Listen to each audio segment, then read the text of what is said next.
زينت السماء وضعت الجبال أمرت البحار وخلقت الجنان سيرت الكواكب أضأت النجوم فجرت الأنهار فأرحت القلوب وللعباد أنزلت الإسلام وللهداية أنزلت القرآن وبالسلام أرسلت الأنبياء من الظلام إلى الضياء سألت حين رفعت يدي عن رحمة وسعت كل شيء في ضعف ربي أشكو إليك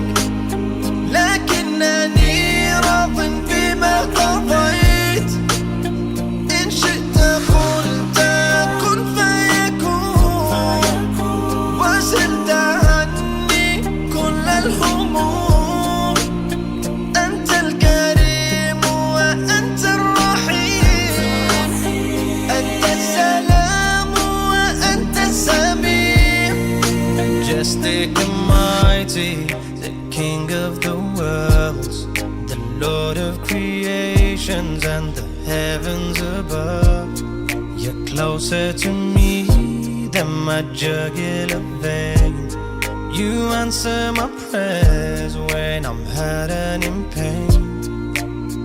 And in return for worship and love, you give eternal peace beyond earth. And all around we see all your signs. Hear every prayer, so here's mine. Di Madinah, kota yang setiap sudutnya menyimpan jejak sejarah Islam, ada satu tempat yang tidak banyak dibicarakan, namun menyimpan kisah yang sangat dalam. Tempat itu bernama Museum As-Safiyah. Museum ini tidak berdiri megah seperti bangunan modern lainnya. Justru disitulah kekuatannya. Ia berdiri di area yang dahulu merupakan lingkungan pemukiman para sahabat Nabi Shallallahu Alaihi Wasallam, tidak jauh dari Masjid Nabawi. Di tempat inilah sejarah Islam tidak terasa sebagai cerita jauh, tetapi terasa dekat, nyata, dan manusiawi. Nama As-Safiyah diambil dari Safiyah binti Huyai radhiyallahu anha, salah satu istri Rasulullah Shallallahu Alaihi Wasallam, seorang perempuan yang hidupnya menjadi saksi langsung fase-fase penting dakwah Islam. Nama ini bukan hiasan, ia adalah simbol bahwa museum ini fokus pada kehidupan nyata di masa Nabi, bukan hanya peristiwa besar, tetapi juga keseharian. Masuk ke dalam museum, pengunjung seolah ditarik mundur ke abad ke-7. Tidak ada efek berlebihan, yang ditampilkan adalah rekonstruksi rumah-rumah penduduk Madinah pada masa Rasulullah Shallallahu Alaihi Wasallam. Rumah dari batu dan tanah liat, atap dari pelepah kurma, ruangan sempit namun penuh makna. Disinilah kita mulai memahami satu hal penting. Islam lahir dari kesederhanaan, bukan kemewahan. Museum As-Safiyah berfokus pada 3 hal utama. Rekonstruksi kehidupan sosial, pengunjung dapat melihat bagaimana rumah orang Madinah disusun, bagaimana dapur digunakan, tempat tidur sederhana, hingga area berkumpul keluarga.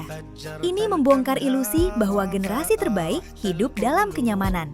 Mereka hidup sederhana, namun kuat secara iman dan mental.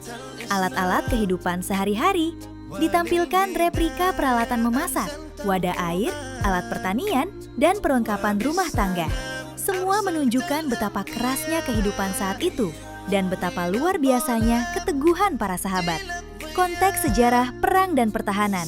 Beberapa bagian museum menjelaskan kondisi Madinah saat masa peperangan, termasuk bagaimana rumah-rumah dirancang untuk bertahan, serta bagaimana masyarakat sipil hidup di tengah ancaman. Ini mengajarkan bahwa dakwah Islam tidak terjadi di ruang aman, tetapi di tengah tekanan nyata. Daya tarik Museum As-Safiyah bukan pada benda langka atau artefak emas. Daya tariknya ada pada rasa dekat dengan masa Rasulullah Shallallahu Alaihi Wasallam. Di sini, pengunjung sering terdiam, bukan karena kagum, tapi karena tersentuh.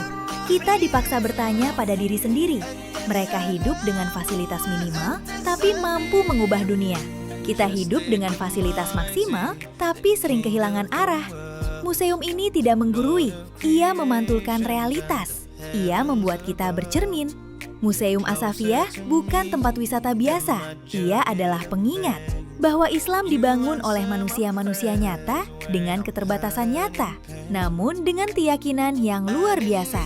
Jika Masjid Nabawi adalah pusat ibadah, maka Museum As-Safiyah adalah ruang refleksi, tempat kita memahami bahwa kejayaan Islam tidak dimulai dari kemewahan, tetapi dari kesederhanaan, keteguhan, dan pengorbanan. Dan mungkin justru di tempat sederhana inilah kita kembali menemukan makna hidup yang sering hilang di zaman modern. عن رحمة وسعت كل شيء